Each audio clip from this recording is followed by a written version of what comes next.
নৌপথে নাশকতা রোধে চাঁদপুর লঞ্চ ঘাটে জোরদার করা হয়েছে নৌপুলিশের নিরাপত্তা। যাত্রীদের বিশেষ তল্লাশি করে তোলা হচ্ছে লঞ্চে। এই বিষয়ে আরো বিস্তারিত জানাতে আমাদের সাথে চাঁদপুর লঞ্চ ঘাট থেকে যুক্ত হচ্ছেন তালহা জুবায়ের। তালহা, নৌ পুলিশের এমন কার্যক্রম নাশকতা রোধ কতটুকু সম্ভব হয়েছে, এ বিষয়ে যাত্রীরা কি বলছেন?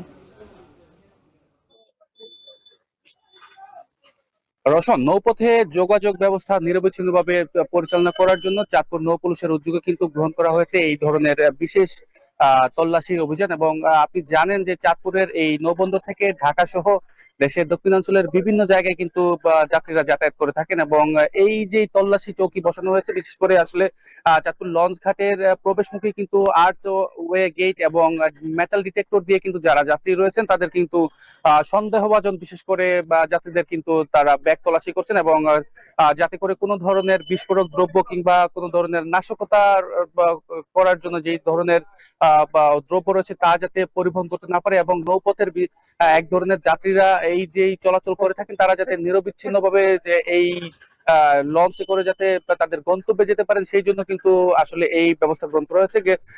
আমরা আসলে কথা বলছিলাম নৌ পুলিশের সাথে, এবং তারা যেটা বলছেন যে এই মাসের শুরু থেকে কিন্তু এই বিশেষ ধরনের কিন্তু ব্যবস্থা গ্রহণ করা হয়েছে। এবং এই ব্যবস্থা গ্রহণ করার ফলে কিন্তু বাড়তি নিরাপত্তার কারণে কিন্তু যারা যাত্রী রয়েছেন, যাত্রী সাধারণ রয়েছেন, তারা কিন্তু বেশ উদ্বেলিত, এবং তারা কিন্তু বেশ নিশ্চয়তার সাথে কিন্তু যাতায়াত করছেন। এবং তারা নৌ পুলিশের এই উদ্যোগে কিন্তু সাধুবাদ জানিয়েছেন। এবং আমি আসলে সকাল থেকেই এই নৌ বন্দরে রয়েছে এবং দেখতে পেয়েছি যে এই কাজ চলমান রয়েছে। এবং যারা যারা যাত্রী সাধারণ রয়েছেন এই নৌবন্দর ব্যবহার করছেন তারা কিন্তু নিজে থেকে কিন্তু তাদের বা পুলিশের কাজে কিন্তু সহায়তা করছেন। এবং তাদের পরিবহনকারী যেই ধরনের লাগেজ কিংবা ব্যাগ রয়েছে, পুলিশ যখন তাদেরকে আসলে সন্ধান করছেন তারাও কিন্তু স্বতঃস্ফূর্ত ভাবে কিন্তু আসলে তাদের ব্যাগ এবং লাগেজ কিন্তু খুলে দেখেছেন। এবং বলছেন যে আমি যাত্রীদের সাথে কথা বলেছিলাম এবং নৌবন্দরের সংশ্লিষ্ট যারা রয়েছেন তাদের সাথে কথা বলে আসলে কিন্তু এই কাজের প্রতি কিন্তু যারা যাত্রী সাধারণ রয়েছেন তারাও কিন্তু বলছেন, যেহেতু বিশেষ করে আগামীতে